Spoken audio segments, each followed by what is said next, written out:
We're talking about an empire, one that probably lives in your home right now. But this isn't just a story about an empire. It's the story of a peasant, a boy from a barren, forgotten farm who somehow built this global powerhouse on a foundation of, well, hardship, pure obsession, and some deep, deep contradictions. Yeah, IKEA. It's not just a name, is it? It's a global phenomenon, a vast kingdom of flat-pack furniture.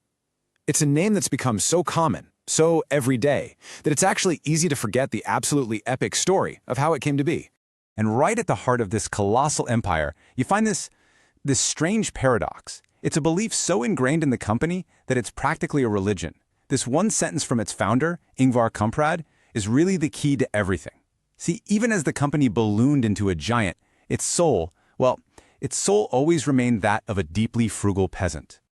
So you have to ask, how does that even happen? How does a man who is born into pretty serious poverty, surrounded by tragedy, go on to build one of the most valuable private companies in the entire world? To really get that, to find the answer, we've got to go way back to the very beginning. So, let's go back to the beginning, back to the boy. His story begins on a farm in a part of Sweden called Småland. And let me tell you, this was not a gentle place. We're talking about a harsh, unforgiving landscape where just surviving meant living on the absolute bare minimum. This environment, it didn't just surround a young Ingvar Kamprad. It was the fire that forged him. And the hardship, it wasn't just in the land around him. No, it was etched deep into his family's story. His paternal grandfather took his own life. A few years later, his uncle did the exact same thing. And then his mother, who he adored, died from cancer. She was only 53. You know, out of all that poverty and grief, this singular obsession began to grow in him. He watched his father struggle every single day, and as a 10-year-old boy, he had this one all-consuming thought. And it wasn't about getting rich, not at all. It was about helping his family. It was about survival.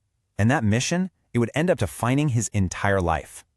So, believe it or not, he started his first company when he was just 17 years old. He was selling pens, wallets, pretty much anything he could get his hands on. But then he decided to move into furniture. And that's when his scrappy mission collided head-on with the establishment. And they declared war. See, Kamprad's idea was almost deceptively simple. Sell good furniture, but at prices so low that everyone could afford it. You know, for the many, not just the wealthy few. But to the incredibly powerful Swedish furniture cartel that controlled everything, this wasn't just competition. To them, it was an existential threat. And they decided, very simply, that he had to be crushed. And their weapon of choice, a boycott. The National Association of Furniture Dealers basically went to every single major supplier in Sweden with a very simple, very brutal message. If you sell to IKEA, you will never ever sell to any of us again. They were trying to cut off his oxygen supply, literally. And at first, it was working. You could just hear the doors slamming shut all over the country. One by one, his suppliers just vanished. Now, for any young company, this is a death sentence. You have to wonder, was this it? Was this the end of IKEA before it even really began? But here's the crazy thing. What the cartel intended as a killing blow, it turned out to be, in Kamprad's own words, a blessing in disguise. Their attempt to destroy IKEA would accidentally end up creating the very things that made it, well, unstoppable. So completely blocked in Sweden, Kamprad had no choice but to look elsewhere. He ended up finding new suppliers in Poland, and guess what? They had even lower costs. He was forced to stop copying what other companies were doing and start designing his own unique furniture. The boycott didn't kill him. It actually made him original. And then came the moment that changed absolutely everything. And it didn't happen in some fancy boardroom with a bunch of executives.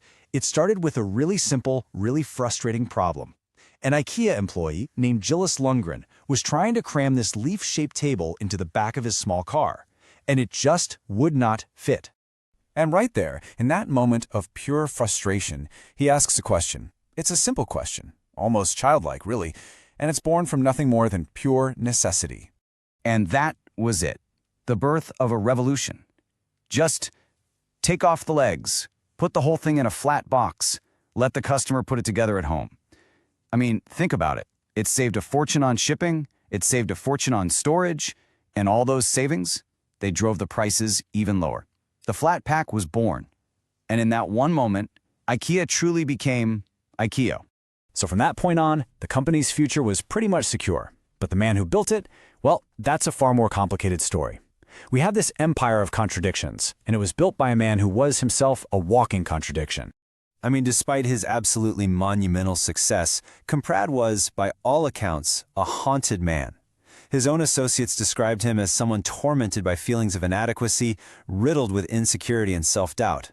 Here was this global tycoon who, deep down, still saw himself as just a poor country boy. And the price for his obsession, for his total dedication to the business, was incredibly steep. He admitted later in life that one of his greatest sorrows, one of his biggest regrets, was the time he'd lost with his 3 sons. Time that he sacrificed for the business, time he knew could never be gotten back. And then there was a darker shadow, one that stretched all the way back to his youth. In the 1940s and 50s, apparently influenced by his German grandmother, a young Kamprad actually got involved with Swedish pro-Nazi groups. He attended meetings and even befriended a leading extremist. Now, when this truth finally came out in 1994, Kamprad didn't try to hide. He faced it head-on. He called it the greatest mistake of my life and a part of my life which I bitterly regret. And maybe to protect his company from his own flaws, and definitely to make sure its soul would outlive him, he decided to write everything down. In 1976, he created this document, the Testament of a Furniture Dealer. It basically became the IKEA Bible, a sacred text meant to guide the empire long, long after he was gone. But he went even further than that. He spent a decade, with an army of lawyers constructing this unbelievably complex web of foundations and holding companies. And what was the goal? It was to give IKEA eternal life. He wanted to build a structure so robust, so completely protected, that it could never be sold off or dismantled by anyone. And this, maybe this, is the ultimate key to understanding Ingvar Kamprad. For him, the work was just never done. He said the feeling of being finished was like a sleeping pill. The real joy for him was never in reaching the goal. It was in being on the way. You know, even at the very end of his life, he truly believed that this great empire he had built was still just at the beginning.